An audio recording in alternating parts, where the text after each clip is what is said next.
Welcome to SSV TV5 news channel. కేంద్ర ప్రభుత్వం అభివృద్ధి సంక్షేమ పథకాలపై మీడియా సమావేశం. పాల్గొన్న ఎంపీ ఈటెల రాజేందర్.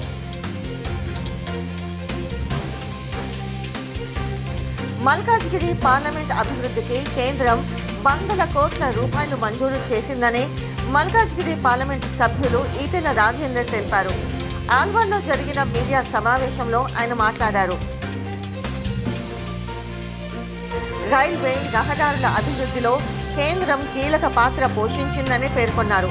బొల్లారం, తుర్కపల్లి, మేడ్చల్, గౌడవెల్లి, నేరేడుమెట్, వాజ్పేయి నగర్లలో ఆర్ఓబీలు స్టేషన్ల అభివృద్ధి పనులు కొనసాగుతున్నాయని వివరించారు. జీహెచ్ఎంసీ పరిధిలో రైల్వే సమస్యలపై పార్లమెంటులో స్వయంగా లేవనెత్తినట్లు చెప్పారు. బేగంపేట, విమాన్ నగర్లో డ్రైనేజీ సమస్యలు పరిష్కరించామని తెలిపారు. ఫతే నగర్లో మెట్లు కూలిన ఘటనపై స్పందించి ఫుట్ ఓవర్ బ్రిడ్జ్ల ఏర్పాటు కోసం చర్యలు తీసుకున్నట్లు చెప్పారు. మేడ్చల్, కాచిగూడ, నాంపల్లి, చల్లపల్లి స్టేషన్లకు నిధులు మంజూరయ్యాయని, ఎన్టీపీసీ చౌరస్తా, గట్కేసర్ తదితర హైవే చౌరస్తాలో బ్రిడ్జిల నిర్మాణం జరుగుతుందని వెల్లడించారు. ఐడిపిఎల్ పునర్నిర్మాణంతో పాటు జన ఔషధ కేంద్రంగా మలిచే ప్రణాళిక ఉందని తెలిపారు. అనేక రైల్వే లైన్లకి, రైల్వే ఆస్తులకి, రైల్వే ఆఫీసులకి నిలయం. ఈవెన్ సికింద్రాబాద్ రైల్వే స్టేషన్ అయినా, south central railway GM office నుంచి మొదలుపెట్టి దాని వెనుక మొత్తం కొన్ని వందల ఎకరాలు, వేల ఎకరాలు రైల్వే క్వార్టర్స్ కావచ్చు, రైల్వే రీసెర్చ్ సెంటర్స్ కావచ్చు, రైల్వే వర్క్షాప్స్ కావచ్చు, దాని నిలయంగా ఉంది. ఒక మాటలో చెప్పాలంటే మొత్తం జిహెచ్ఎంసీ పరిధిలో వట్టి రైల్వే స్టేషన్లు లైన్లు బయట ఉన్నాయి, మిగతా అన్నీ కూడా ఇక్కడే ఉంటాయి. నేను మొట్టమొదటిసారిగా పార్లమెంట్ సభ్యుడు అయిన తర్వాత ఈ రైల్వే సమస్యల మీద 1-2 సార్లు జిఎం పరిధిలో రివ్యూ పెట్టుకొని ప్రజలు ఏ సమస్యలు తీవ్రంగా ఎదుర్కొంటున్నారు, ఇబ్బంది పడుతున్నారు, వాటన్నిటి సార్ట్అవుట్ చేయాల్సిన అక్కడ ఉందని చెప్పి రివ్యూ పెట్టుకొని నేను రైల్వే కేంద్ర మంత్రి వారితో స్వయంగా రివ్యూలు పెట్టుకొని రైల్వే బోర్డు చైర్మన్ గారితో రివ్యూలు పెట్టుకొని స్వయంగా పార్లమెంట్లో కూడా ఈ అంశాలన్నీ కూడా లేవనెత్తి అన్ని సమస్యలను ఒకసారి ప్రస్తావించడం జరిగింది.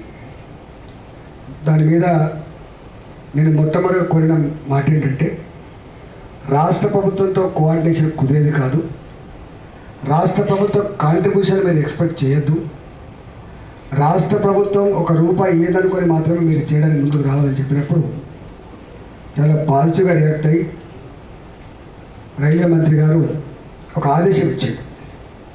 రాష్ట్ర ప్రభుత్వ కాంట్రిబ్యూషన్ లేకపోయినప్పటికీ కూడా గతంలో రాష్ట్ర ప్రభుత్వ కాంట్రిబ్యూషన్ కోసం శాంక్షన్ అయ్యి ఎదురు చూసే ప్రాజెక్టు కూడా 100% రైల్వే డిపార్ట్మెంటే మొత్తం ఖర్చు పెడుతుందని చెప్పి వారు ఒక ఆదేశాలు ఇచ్చారు.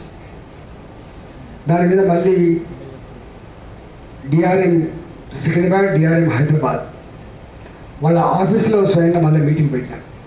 రాష్ట్ర ప్రభుత్వ అధికారులు, రైల్వే అధికారులు మళ్ళీ మేము మా ప్రజాప్రతినిధులను రివ్యూ పెట్టినప్పుడు వాళ్ళు అన్నారు, సరే మేము ఇవ్వలేము, మీరే 100% డబ్బులు ఇచ్చి ఈ ప్రాజెక్టు పూర్తి చేయమని చెప్పి కోరండి. ఒక్కటి మాత్రం తుర్కపల్లి అనుకుంటా, బొల్లారం అంతా తుర్కపల్లి ఉంటున్నది, అక్కడ ఒక దగ్గర మాత్రం ఆల్రెడీ మేము కూడా డబ్బులు శాంక్షన్ చేసి ఉన్నాం కాబట్టి ఆ ఒక్కదాన్ని మేమే పే చేస్తామని చెప్పారు, మిగతా అన్నీ కూడా మీరే టేకప్ చేయమని చెప్పినప్పుడు నేను మళ్ళీ రైల్వే బోర్డు చైర్మన్ గారి ఆధ్వర్యంలో మీటింగ్లు పెట్టి మళ్ళీ రైల్వే మంత్రి గారి ఆధ్వర్యంలో మీటింగ్లు పెట్టి కొన్ని శాంక్షన్ తెచ్చాం. దాంట్లో తుర్కపల్లి, ఇప్పుడు నేను చెప్పిన తుర్కపల్లి అది రేపో మాపో పని మొదలు పెట్టబోతున్నారు. రెండవది క్రానిక్ ఇష్యూ 1996లో ఆర్ఓబి శాంక్షన్ కాబడ్డది. ఇక్కడ బొల్లారం రైల్వే స్టేషన్ పక్కపట్టి ఒక 36 కోట్ల రూపాయలు కంపల్సేషన్ కూడా ఇవ్వబడ్డది. నాకు పేపర్లు ఉన్నాయి. 36 లక్షలు 36 లక్షల రూపాయలు కంపల్సేషన్ పే చేయబడి 1996 అంటే ఎన్ని సంవత్సరాలు అయితే వస్తుంది అంటే 30 ఏళ్ళ క్రితం శాంక్షన్ కాబట్టి కంపల్సేషన్ కూడా ఇవ్వబడి ఇంతవరకు కట్టకుండా ఆ ప్రాంత ప్రజలకు ఎంత వేదన దుఃఖం మిగిలిందో మనకు అర్థం కావాలి. దాని మీద మేమన్నాం ఈ స్ట్రక్చర్స్ అన్నీ ఇప్పుడు కూలగొట్టడం సాధ్యమేది కాదు కాబట్టి కంపల్సేషన్ ముట్టినప్పటికి కూడా ఆర్యూపీ కింద కన్వర్ట్ చేసి ఇవ్వమని చెప్తే వాళ్ళు ఆర్యూపీ కింద కన్వర్ట్ చేసి ఇస్తున్నారు. దాన్ని కూడా అతి త్వరలోనే శిలాపలకం వేయబోతున్నామని చెప్పి నేను మనవి చేస్తాను. బొల్లారం రైల్వే స్టేషన్ దగ్గర ఉన్న ఆర్యూపీ రైల్వే గేట్ అక్కడ ఆర్యూపీని ఒకదాన్ని మేము నిర్మించబోతున్నాం. అదేవిధంగా ఇక్కడ మనం కళ్ళు కాంపౌండ్ నుంచి వెళ్ళి జయశంకర్ సార్ విగ్రహం దగ్గరికి పోతున్నప్పుడు జనప్రియ రోడ్ అంటారు కొందాన్ని, జనప్రియ రోడ్ అంటారు. మీరు ఇద్దరు ఇటు పక్కకు ఒక సిగ్నల్ ఉంటుంది, అటు పక్క ఒక సిగ్నల్ ఉంటుంది. ఒక వెహికల్ రావాలి, ఒక వెహికల్ పోవాలి. చాలా ట్రాఫిక్ జామ్ అవుతుంది. అక్కడ మొన్న శాంక్షన్ చేసినాం. అదే 6.6 crores 6.6 కోట్ల రూపాయలతోటి దాన్ని శాంక్షన్ తీసుకుంది. ఇవాళ కేంద్ర ప్రభుత్వం ఒకప్పుడు ప్రభుత్వ రంగ సంస్థలు అమ్మడమే తప్ప మరో మార్గం లేదనేటువంటి స్థాయి నుంచి ప్రభుత్వ రంగ సంస్థలు గల నవరత్నాలు పేట ఎట్లా ముందుకు పోతున్నామో, ఎట్లా మూతపడ్డ వాటిని కొంత మనకు తెలిసే ప్రయత్నం చేస్తున్నాం. నిన్న మొన్న మీరు చూసిండు అనేక రక్షణ రంగ పరికరాల ఉత్పత్తికి హైదరాబాద్ కేంద్ర బిందువు కాబోతుందని చెప్పి చెప్తా ఉన్నారు. ఇవాళ హైదరాబాద్ అంత గొప్ప వైభవాన్ని అంత గొప్ప పాత్రని పోషించుకుంది కాబట్టి మరోసారి మల్కాజిగిరి పార్లమెంట్ పరిధిలో ఎన్ని సంవత్సరాలు అయితే ఉన్నాయో నేను హెచ్ఏలు పోయించిన మీకేం కావాలి, మీకేం చేస్తే మీకు కొంత లాభం అవుతుంది, ఇట్లాంటివన్నీ కూడా చేస్తూ ఉన్నాం. కాబట్టి ఇవాళ మల్కాజిగిరి ప్రజలు మా మీద ఏ విశ్వాసాన్ని ఏ నమ్మకాన్ని ఉంచిండ్రో ఆ నమ్మకం తగ్గట్టుగా మా శక్తి మేరకు పనిచేసి కొంత చేస్తూ ఉన్నాం. కాకపోతే అవి అనుభవించినప్పుడు మాత్రమే వాళ్ళకు ప్రాక్టికల్గా అనుభవించినప్పుడు మాత్రమే ఆ స్పృహలోకి వస్తారు. కాబట్టి త్వరలోనే అవన్నీ ఒకటిగా చేస్తా ఉన్నాం.